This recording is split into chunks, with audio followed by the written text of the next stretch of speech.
আলহামদুলিল্লাহ, যাবতীয় প্রশংসা গুণগান সেই মহান আল্লাহ সুবহানাহু ওয়া তাআলার, যে মহান স্রষ্টা আমাদেরকে জুমার সালাত আদায়ের উদ্দেশ্যে জুমার ঘর মসজিদে আসার, সালাতের পূর্বে খুতবায় কিছু কথা বলার এবং শোনার তৌফিক দিয়েছেন। তার শুকরিয়া বলি আলহামদুলিল্লাহ।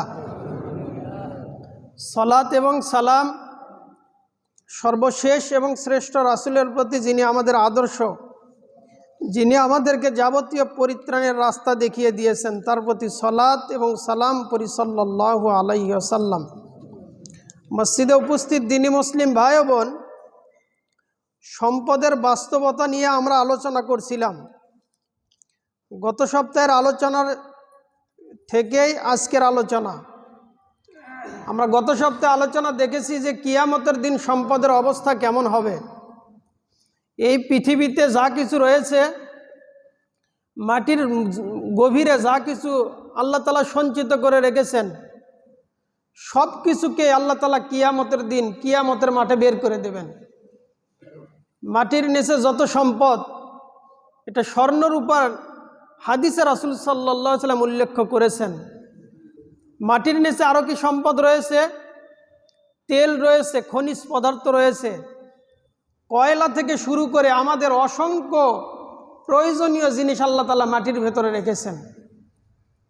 আল্লাহ তাআলা সূরা আরাফের মধ্যে বলেন, ওয়ালাউ আন্না আহলাল কুরা আমানু ওয়াত্তাকাউ, যদি জমিনবাসী আমি আল্লাহর প্রতি ঈমান আনতো এবং আমাকে ভয় করে চলতো, লা ফাতাহনা আলাইহিম বারাকাতিম মিনাস সামাই ওয়াল আরদ, তাহলে আমি তাদের ওপরে আসমান এবং জমিনের যতগুলি বারাকা, সবগুলি তাদের জন্য উন্মুক্ত করে দিতাম।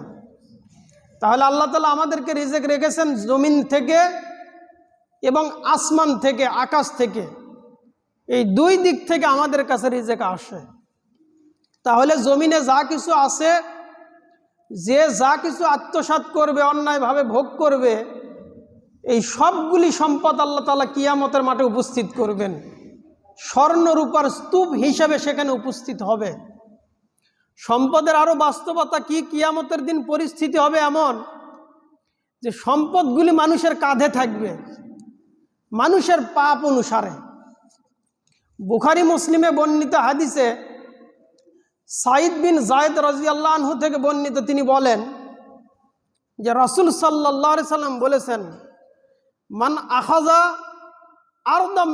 মান আখাযা শিবরাম মিনাল আরদ, কেউ যদি জমিন থেকে অর্ধ হাত জমিন আত্মসাৎ করে নেয়, 1 বিঘত জমিন, এটা জুলুমভাবে যদি কেউ কারো সম্পদ নেয়, রাসূল সাল্লাল্লাহু আলাইহি সাল্লাম বলেন, ইউতাওয়িকুহু ইয়াউমাল কিয়ামা ফি 70 আরাদিন, যে আত্মসাৎ করবে তার কাঁধের উপরে 7 তবক জমিন আল্লাহ তাআলা উঠিয়ে দেবেন।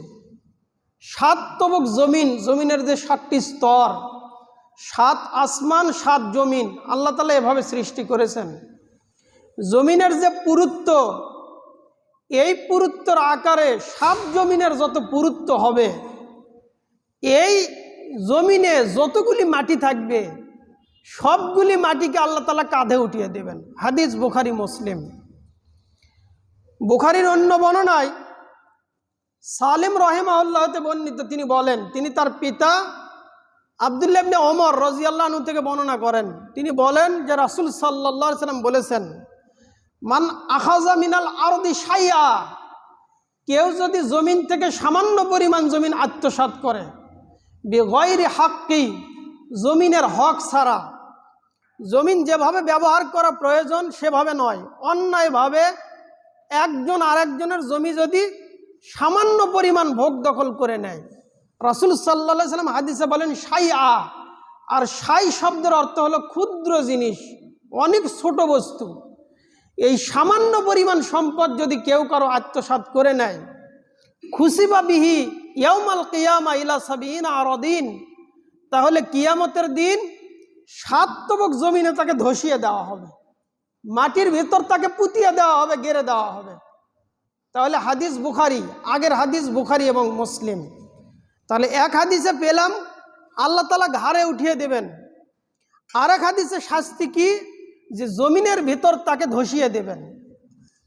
মুসনাদে আহমদে বর্ণিত হাদিস ইয়ালা বিন মুররা রাদিয়াল্লাহু আনহু থেকে বর্ণিত, তিনি বলেন যে রাসূল সাল্লাল্লাহু আলাইহি সাল্লাম বলেছেন, আইয়ুমা রাজুল, যে কোনো ব্যক্তি, জলামা শিবরাম মিনাল আরদ, কেউ যদি জুলুম ভাবে কারো জমিন সামান্য পরিমাণ আত্মসাৎ করে, আল্লাহ তাআলা কিয়ামতের দিন তাকে কি করবেন? ফাকাল্লাফাহু আযজা ওয়া জাল্লা আইয়াহফিরা, আল্লাহ তাআলা তাকে ওই জমিন খননের ব্যবস্থা করে দেবেন। তাকে কোদাল জাতীয় একটা যন্ত্র তার হাতে ধরিয়ে দেওয়া হবে।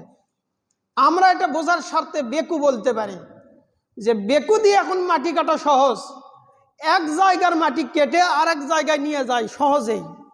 একজন শুধু গাড়িটা চালাবে, গাড়ি কন্ট্রোল করবে, মাটি যেখানে নিয়ে যাওয়ার প্রয়োজন সেখানে চলে যাবে। তো কিয়ামতের দিন পরিস্থিতি হবে এমন, কেউ যদি কারো জমিন আত্মসাৎ করে অন্যায়ভাবে, আল্লাহ তাআলা তাকে এই জমিন খনন করতে বাধ্য করবেন। সে জমিন খনন করবে, কতখানি খনন করবে? হাত্তা ইয়াবলুগা আখিরা সাবিনা আরাদিন, সে খুঁড়তে খুঁড়তে 7 জমিন পর্যন্ত খুঁড়বে, নিজেই খুঁড়বে। সুম্মা ইউতাউবিকাহু, এরপরে এই মাটি আপনা আপনি তার ঘাড়ে চলে যাবে। মানে বেকুর মতো মাটি খনন করবে আর আপন জায়গায় নিয়ে যায় স্থাপন করে দেবে। মানুষ, প্রত্যেকটি ব্যক্তি তাই করবে। কেউ যদি কারো জমিন অন্যায়ভাবে আত্মসাৎ করে, সে মাটি খনন করবে আর এই মাটি আপনা আপনি তার ঘাড়ের দিকে চলে যাবে। ঘাড়ে কতক্ষণ থাকবে? রাসূল সাল্লাল্লাহু আলাইহি সাল্লাম বলেন, সুম্মা ইউতাউবিকা, এরপরে এই মাটি তার গলার সাথে পেঁচিয়ে দেওয়া হবে। হাত্তা ইয়ুকযা বাইনান নাস, মানুষের মধ্যে বিচার যতক্ষণ না হবে ততক্ষণ পর্যন্ত তার ঘাড়েই থাকবে। তাহলে মানুষের মধ্যে বিচার কতক্ষণ হবে? সূরা মাআরিজ ৭০ নম্বর সূরা ৪ নম্বর আয়াতে আল্লাহ বলেন, তারুজুল মালাইকাতু ওয়ার রূহু ফি ইয়াউম, ওই দিন কিয়ামতের মাঠ, যেই দিন সমস্ত মালাইকা, ফেরেশতা এবং জিবরিল আলাইহিস সালাম উত্থিত হবেন, কিয়ামতের মাঠে উপস্থিত হবেন, সেটা এমন দিন, কানা মিকদারুহু ৫০ আলফা সানা, ওই একদিনের পরিমাণ হবে আমাদের হিসাবে ৫০,০০০ বছরের সমান। ৫০,০০০ বছর যেমন কিয়ামতের মাঠের একদিন হবে তেমন। সূরা মাআরিজ। অন্যভাবে সূরা সাজদা এর ৪ নম্বর আয়াতেও আল্লাহ তাআলা এভাবে বলেন, ইউদাব্বিরুল আমরা মিনাস সামাই ওয়াল আরদ, আল্লাহ তাআলা আসমান থেকে জমিন পর্যবেক্ষণ করেন, জমিনের কাজ যদি পরিচালনা করেন। ইয়ারুজু ইলাইহি ফি ইয়াউম, আর তার নিকট এমন একটি দিনে উপস্থিত হবে সকলেই, কানা মিকদারু আলফা সানাতিম মিম্মা তাউদ্দুন, যেই দিনের পরিমাণ হবে ১,০০০ বছর। তাহলে এক আয়াতে রয়েছে ১,০০০ বছর, আরেক আয়াতে রয়েছে ৫০,০০০ বছর। তাহলে ১,০০০ বছর এবং ৫০,০০০ বছরের মধ্যে কোনো বৈপরীত্য নেই। সংখ্যার দিক থেকে যদি এরকম কথা কোরআন হাদিসে আসে, তাহলে তার ব্যাখ্যা হলো এমন যে ১,০০০ ৫০,০০০-এর মধ্যেই আছে। সুতরাং ১,০০০ বলাতে এখানে কোনো সমস্যা হয়নি। তার মানে কোরআনের সাথে কখনো টক্কর লাগতে পারে না। কোরআনের বিরোধী নয়।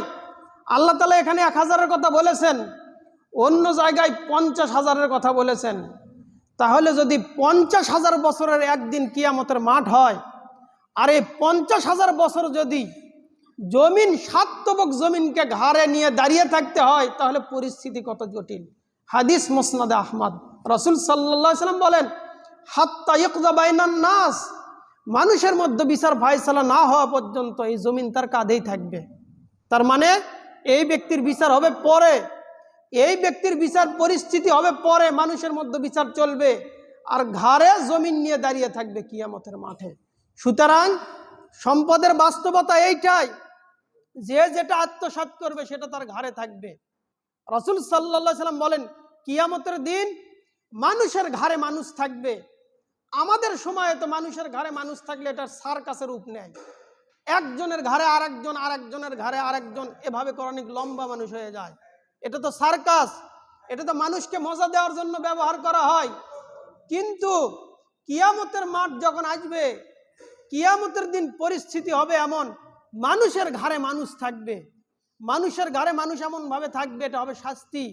রাসূল সাল্লাল্লাহু আলাইহি সাল্লাম এভাবে বলতে বলতে তিনি বলেন, মানুষের কাঁধে থাকবে উট, উট তার আপন ভাষায় চিৎকার করতে থাকবে, মানুষের কাঁধে থাকবে গরু, গরু তার আপন ভাষায় চিৎকার করতে থাকবে, মানুষের কাঁধে থাকবে ছাগল, ছাগল আপন ভাষায় চিৎকার করতে থাকবে, এমনকি মানুষের কাঁধে থাকবে জড় পদার্থ।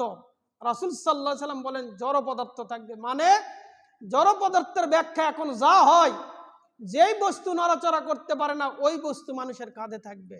তাহলে সরকারি ইট বালু সিমেন্ট যারা আত্মসাৎ করে, কিয়ামতের দিনে এই সম্পদ ঘাড়ে নিয়ে উঠতে হবে, কোনো বিকল্প পথ নেই, ঘাড়েই থাকবে। রাসূল সাল্লাল্লাহু আলাইহি সাল্লামের ঘোষণা।